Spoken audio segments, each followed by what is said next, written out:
good, TMG fam? It's your boy L. I'm back with another reaction video, man. How y'all feel? Welcome back to the channel. Listen, man, we back with another death battle, bro. Per you guys' request, another death battle is in the making, man. It's about to go down right here, man. We got Ghost Rider versus Lobo.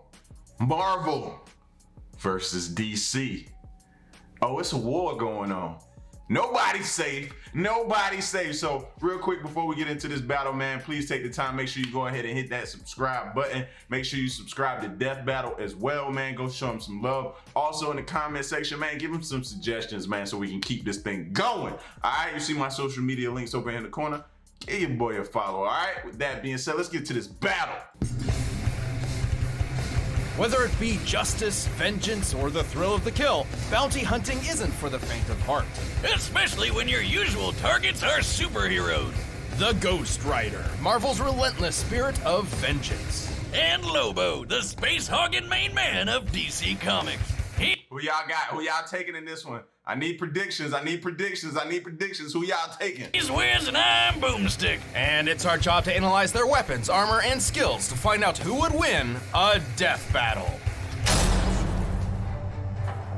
Even at a young age, Johnny Blaze lived life on the edge. Son to the accomplished cyclist Barton Blaze, he was sadly witness to his father's death in a stunt gone wrong. But he got adopted by another stuntman, Crash Simpson.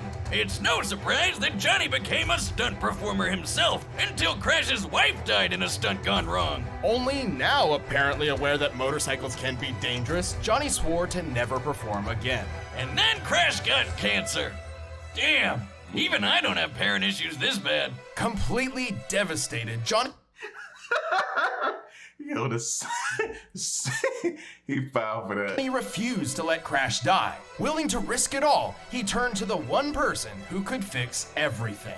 Everyone's favorite problem solver, Satan!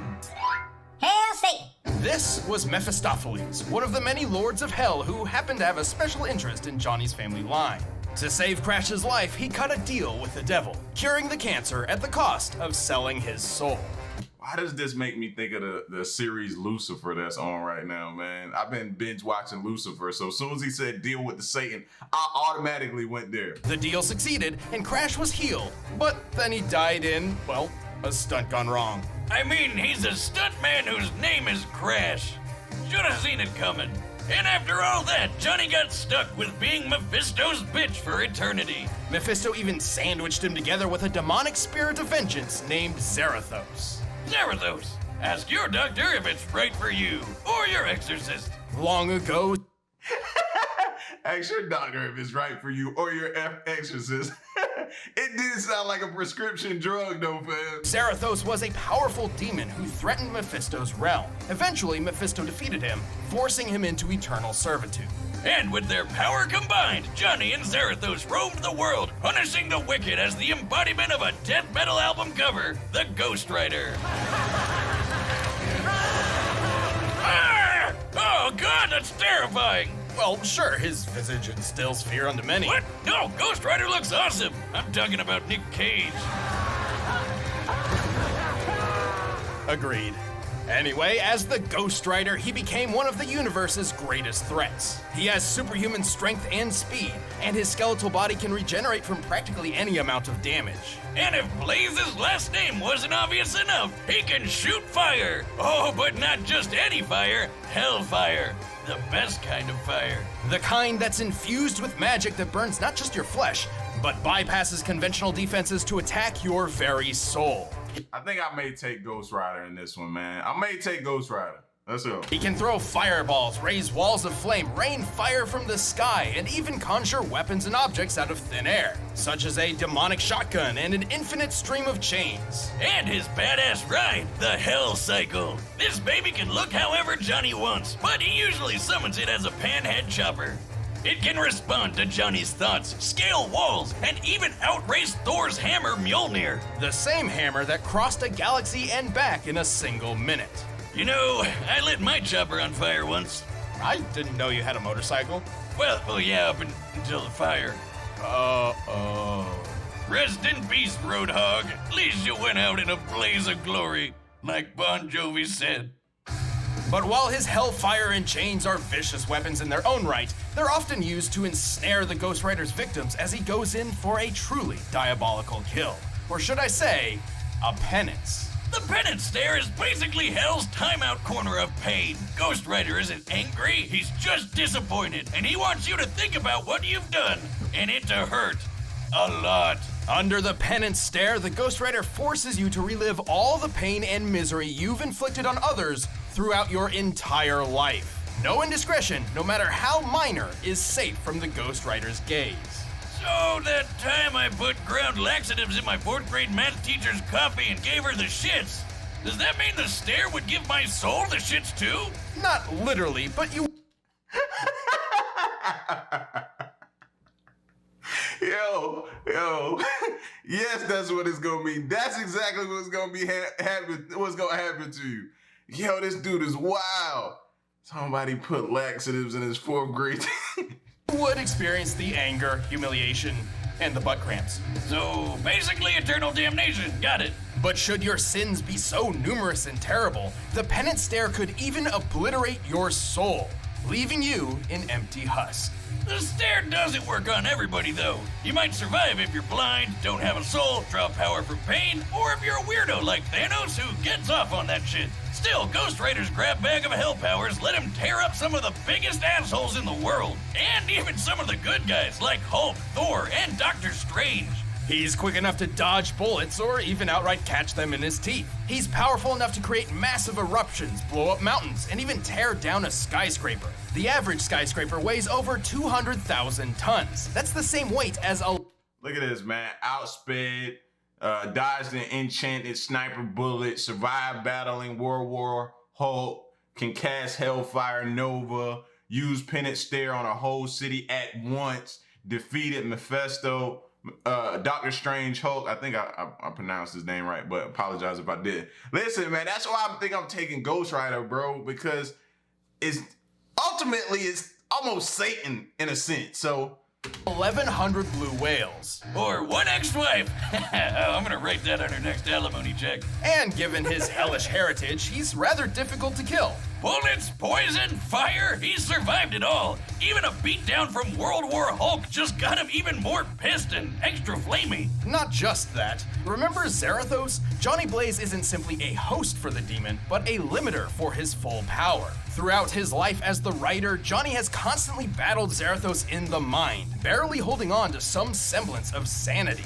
Should his will to resist the demon falter, Zarathos can take full control, and all hell breaks loose.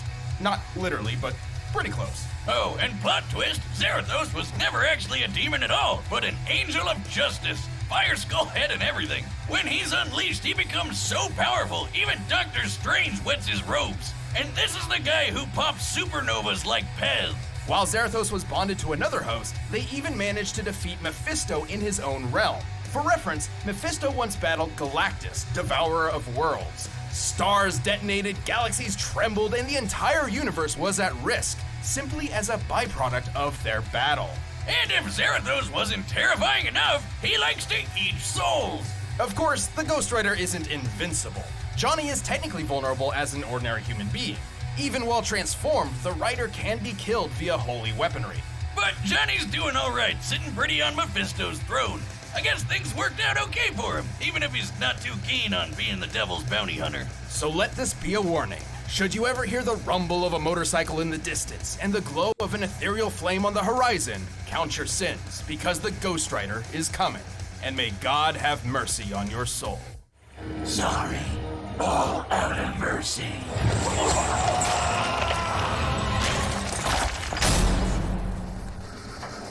Let's turn the clocks back to a distant era of sin and debauchery.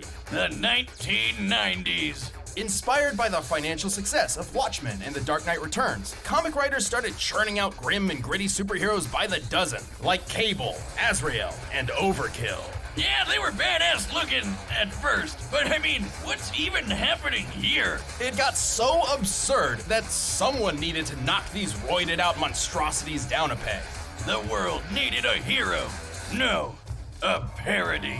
Enter the planet Zarnia, once the brightest beacon of peace and happiness in the universe, until its inhabitants were annihilated by a biological catastrophe, leaving only one. Bro, it's like they can design like a whole curriculum of information on each, like, you know what I'm saying, character.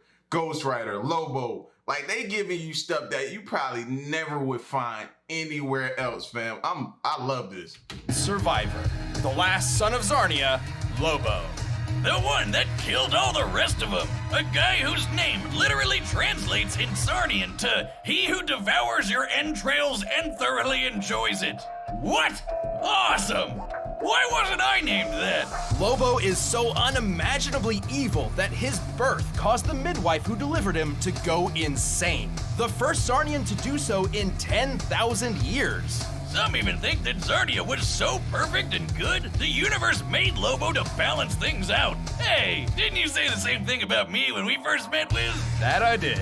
Simply put, Lobo was unique. That stat right there. Lobo first appeared 1983. I wasn't even born yet. He was later scrapped and completely rewritten into his character we all know to the parody trends of the 90s. The same thing about me when we first met, Wiz? That I did. Simply put, Lobo was unique and desired to be even more so. Thus, he ensured he was the only Zarnian alive in the universe. I fragged the rest of the planet for my high school science project. Gave myself an A. Yeah, he's definitely insanely awesome! Lobo left the desecrated corpse of his former home to become a bounty hunter, probably because it's the only profession that legally allows him to murder. Don't worry, he'll murder you illegally too.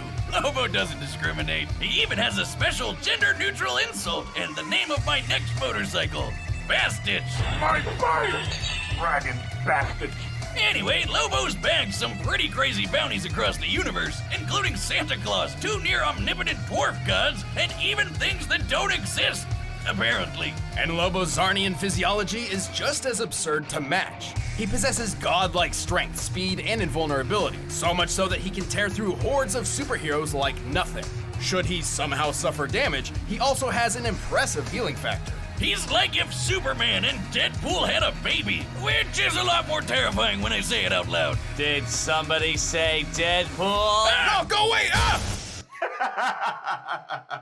That's my guy there, man. I think that's probably one of my most favorite. I don't know. I may have to rank him one day, but Deadpool is up there, bro. There. He's gone. Whoa. Wow, I didn't think you had it in you. Oh, honey, that's not true. Haven't you heard? No one's ever really gone. See you later. I swear to God I'll kill him someday. So, you had the replacement plan on that TV, right? Back on topic, Lobo can regenerate from a single drop of blood, and each one he sheds will actually grow into a completely new Lobo. No, I'm not making that up. No wonder there wasn't any war on Zarnia. Nobody can kill these friggin' Bastitches. It helps that he's also a super genius who knows well over 17,000 languages. He can perform complex physics equations in his head quickly enough to catch the I forgot about him being a super genius, bro. I may have to take my pick back. Intelligence is key and important in a battle, man. Being able to think quickly on your feet, very smart, high IQ type characters. I may have to swap the Lobo. I don't know. Flash, and can build planet-destroying weaponry out of garbage. His brain is no joke. He can resist mind control because he's too ornery, and he's got so much willpower he can literally walk through Green Lantern constructs. You know, those things powered by willpower. And befitting his occupation, Lobo is a master sharpshooter, tracker, and can, by his own admission, deduce the weak points in any opponent. Like how my shotgun leg jams if booze gets in it. I would have gone with your crippling alcoholism, but sure, that too. Lobo may be a powerhouse on his own, but he also comes equipped with guns, knives, swords, grenades, and a bomb that he sent back in time which accidentally killed the dinosaurs. Whoops. His favorite is his enormous hooked chain. But when his job takes him across the universe, he hops on his Space Hog, a customized Spaz Frag 66. He technically possesses a Red Lantern ring but there is no evidence that he has ever used it, and it cannot be extraneously assumed he is capable of wielding it. So, man, I know I didn't pronounce. I know y'all killing me for extraneously or whatever, however you pronounce that word. But man, it's making me rethink this battle, man. Right before the battle, I'm gonna make my official prediction. I got it. 66, which has automatic machine guns, responds to his whistle, can fly fast enough to escape black holes, and blasts "Born to Be Wild." Wait. How can he sing in the vacuum of space? Oh, that's where you're drawing the line? Not the time he, say, pulled the alien entity Solaris out of the sky, which is as heavy as a star, despite lacking leverage? I like how he even admits that didn't make any sense. Using a small to medium-sized star like our own sun as a reference, Solaris should weigh nearly 2 octillion tons, over 300,000 times heavier than Earth. So, pretty tough to bench press. But how about the time he was fighting some rabbits and then he got so face-meltingly angry that he just straight up ate a city, all at once? Disclaimer, don't eat away your feelings. It's not healthy. Drink them away instead. Don't do that. But that is trillions of tons of steel and rubble condensed into a sphere smaller than the palm of his hand. By my calculations, that compressed ball should be over 20 times denser than a neutron star. Oh God, imagine that coming out! This unimaginable strength lets him brawl with the likes of Superman. But that's barely scratching the surface. Name anybody in DC Comics and it's likely Lobo's kicked their ass. He can even punch ghosts! Sounds like the only thing that can kill this guy is an act of God. Not even that. After rampaging through heaven and hell, tearing through armies of angels, demons, and what have you, Lobo's bloodlust on a literally biblical scale got him banned from the afterlife. As in, death was told that Lobo's soul was not to be collected. So he just can't die now? Not in the traditional sense. He's had his head disintegrated, been reduced to a skeleton, even been turned into a spirit that just kept on fighting until he got his body back. The only thing that has ever really held the big lug back is his weirdly consistent integrity. Bro, banned from heaven and hell, beat Supergirl in arm wrestling, pulled down Solaris against all logic, devoured a whole city at once, wiped out the dinosaurs, survived battling the Mask, allegedly assassinated Santa Claus, defeated Superman, Guy Gardner, and Flash, bro. Come on! Namely, he'll always keep his word no matter what. Seems pretty weird for a cosmic madman, but he also loves dolphins and will literally go to hell and back to protect them, so who even knows anymore? He's not without his failures, though. His greatest of which was perhaps something entirely out of his control. His reboot. What the hell is that scrawny, emo, Edward Cullen-ass looking dork? That's New 52 Lobo, a serious, tortured, modern interpretation. Everything that Lobo was meant to be a parody of. Thankfully, someone at DC developed a sense of irony and literally shelved this loser. The real Lobo returned better than ever and got back to doing what he does best. Kicking ass across the universe. He's not just some two-bit alien villain. He's the main man, and the whole universe knows it. See, someone's paid me a heap of cash for your carcass, and the main man always delivers. All right, the combatants are set, and we've run the data through all possibilities. But first, rev up your engines for this delicious food deal. With Blue Apron. They talking about Blue Apron. Let's go ahead and think and make our official predictions right now while they're going through Blue Apron. I think, man, I may have to go with Lobo, bro. Just the whole intelligence factor. You know what I'm saying? I think that may be what pushed me over the edge, reminding me about how smart and intelligent, high IQ, which is very important in a battle, man. You know what I'm saying? You got to be able to think on your feet in order to counter-react your opponent. So, I think I'm going to take Lobo, man. Y'all give y'all predictions. Don't cheat. Don't get to the end of the battle and come back and say, oh, I chose the winner. Nah, man, give your predictions before it starts and then get to it, all right? Here we go.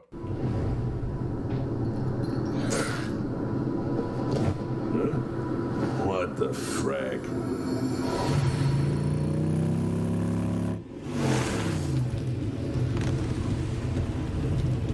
Lobo of Zarnia, your sins are innumerable. I am here to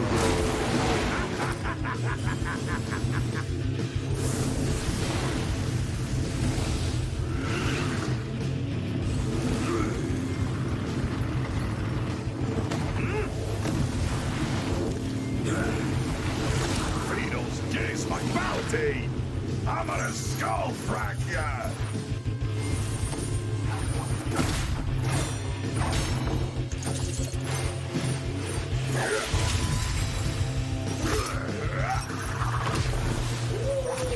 You're one ugly freak. Look into my eyes. Your soul will burn in hell. Is that a fact now? It didn't work. Ah!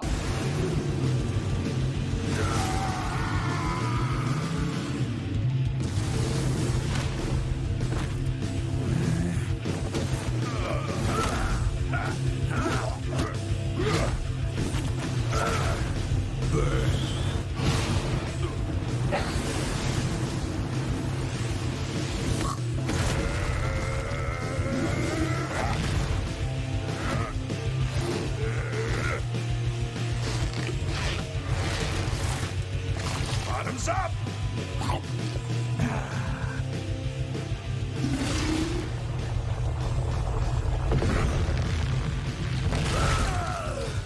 It's done.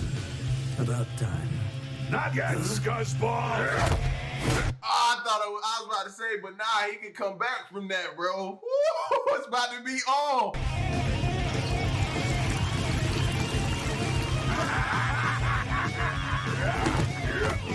Now you gotta face multiple Lobos. You will all die screaming!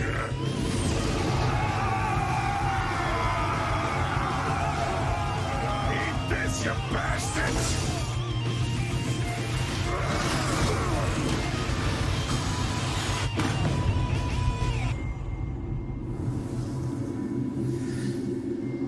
Holy fraggaroli. I definitely ain't picking up that bounty now.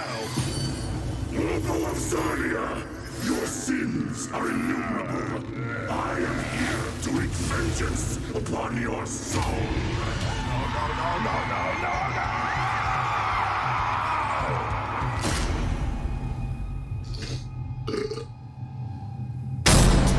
KO!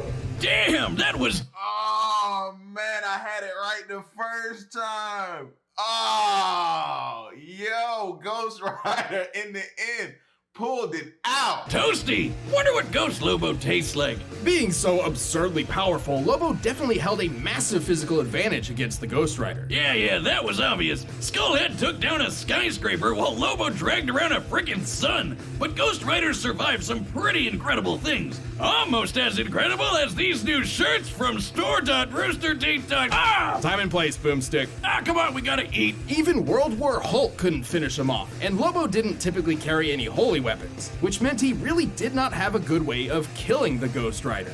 Yeah, but who needs holy weapons when you're strong enough to crush a whole city? Couldn't he just overpower Johnny? A good question. However, do you recall how powerful Zarathos was? Zarathos was an equal threat. I thought he might would have created like a holy weapon or something, or came up with something, thinking just being smart. Ah, man. To Mephisto, whose battles tore apart the universe. Once the Ghost Rider released his true power, Lobo's physical advantages hardly mattered anymore. But hey, the main man was super smart and probably could have figured out Johnny's weaknesses. But how is he gonna escape to find a holy weapon somewhere when the Hell Cycle outraced Mjolnir? Which once crossed the Milky Way and back in under a minute, a feat more than 100 billion times faster than light. More than capable of keeping up I didn't think about that either, man. with the Space Hog. They were both as unkillable as you can get. But since Lobo was banned from the afterlife, how could he ever lose? This is where the fine print matters. Death was banned from reaping Lobo's soul, but that doesn't mean the soul itself could not be destroyed. This is where our research surprised us the most. It turns out That's where they got me too. I thought about that too, with him being banned from heaven and hell. Like, he was just that. You know what I'm saying? Being banned from heaven and hell says a lot about you, bro. So I figured with that, he would just overpower Ghost Rider. the Ghost Rider had 3 different methods of specifically targeting Lobo's soul. His hellfire could hurt the soul directly, and since it ignores normal defenses, Lobo couldn't really stop it. With trillions of murders on Lobo's hands, the Penance Stare could wield extraordinary power against him. And while Lobo had a high pain tolerance, he did not enjoy fatalistic agony and unending torture so much that he'd survive all of that at once. Even if he did, Zarathos could just gobble up his soul for a quick snack. The end. Easy as that. Lobo was undeniably a difficult opponent to take on, but the Ghost Rider's cosmic might, unholy invulnerability, and soul-rending powers gave him the perfect tools to take out the main man. That poor bastard didn't stand a ghost of a chance. Sorry, I knew that was a Lobo. The winner is Ghost Rider. Thanks for watching. Yo, man, shout outs to Death Battle for that one, man. That one threw me for a loop, fam. Y'all let me know if y'all was correct on choosing it, bro. Ghost Rider, I should have stuck with my gut feeling in the beginning, man, and went with Ghost Rider like I planned to. But I switched to Lobo at the last minute, thinking his intelligence would help him create something that would probably and possibly take Ghost Rider out, but it didn't happen. Nah, Ghost Rider, too much from in the end, defeating Lobo, man, in the Death Battle, man. Shouts out to Death Battle for this joint. Y'all get at me in the comment section. Let me know what y'all think. Make sure you subscribe, leave a like, share the video, and most importantly, stick around and stay tuned, man. Until the next reaction video, we out. Peace. Y'all stay solid. Hey. What we do here is go back.